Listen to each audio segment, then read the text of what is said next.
یوازې په لا اله الا الله باندې هم کار نه کېږي چې کلمه ووایه او نور چې د څه خوښه یا کوه.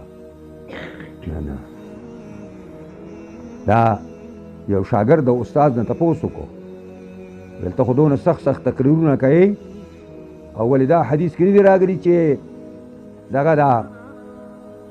دا لا اله الا الله مفتاح الجنه، لا اله الا الله دا د جنت کنجي ده او چابي ده. نو استاد ورته ویل چې شاګرده داسې چابي دي لیدلې ده چې غاښونه پکې نه وي او تالی یې کولاو کړي. ویل لا اله الا الله چابي ده، خو دا مونځ او روژه او زکات او حج او جهاد دا الله د دین دپاره دوړ دوب او د الله په لار کې جاني او مالي قربانۍ ورکول دا د دې غاښونه دي. که په لا اله الا الله کې دا غاښونه ولګول نو د جنت دروازه به درته کولاو شي او په پسه چابۍ باندې بې غاښونو چابۍ باندې چېرته تاله نه ده کولاو شي. نو اصلح ځکه ورزه ټکې ایمان راوړي او خپل عمل درست کړي درست